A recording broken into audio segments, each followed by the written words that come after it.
Believe in Me This Christmas Morn, written by L.A. Sartor, narrated by James Angell. Chapter 1. "Uncle Mitch, I wish you were coming too," Peter Evans whispered. Mitchell Thomas hid his smile, quite sure that his nephew had no idea just how awkward an uncle coming along on a honeymoon would be.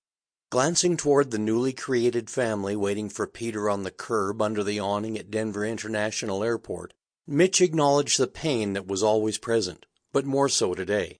Cole, his brother-in-law, wrapped his arm around his wife of a few hours, Annie Hamilton Evans, and Annie wrapped her arm around Josh, Cole's younger son and Mitch's other nephew.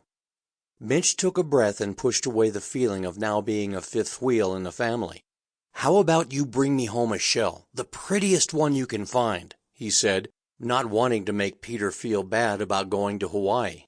"Deal," the boy said. Mitch wrapped him in a quick goodbye hug, then watched as his nephew ran to the curb and Annie came to the SUV to get the last bag, a huge carry-on filled with what he couldn't imagine, probably stuff to keep the boys occupied on the long flight to Hawaii. Mitch handed her the bag.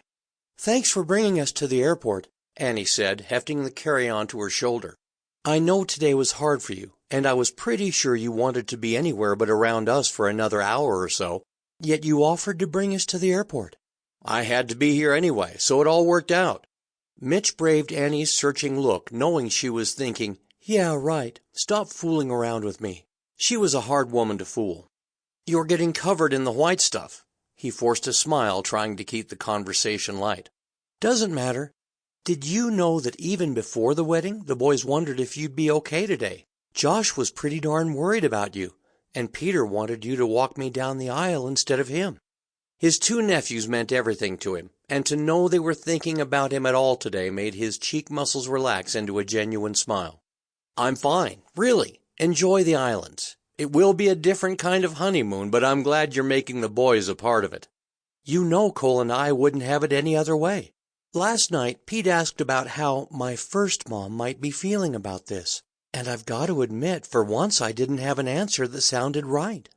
Mitch pushed away the pang of sorrow that still snagged his heart even though Lauren had been dead 3 years. The reality was that his sister was gone and his nephews couldn't do any better than have Annie as their stepmom. First and foremost, Lauren would have wanted the boys to be happy and secure. That's what I told him when he asked me. This time his smile wasn't forced as Annie's eyebrows shot toward her hairline. From the corner of his eye, Mitch saw Cole, still on the curb, waving his finger in a circle, indicating it was time to wrap this up and get Annie moving. "Go. Cole looks like he needs you. Have a safe flight."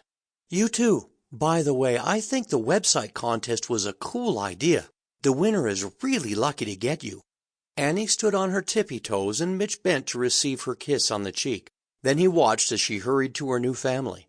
The foursome turned around to wave goodbye, then headed inside the terminal. Another zing to his heart.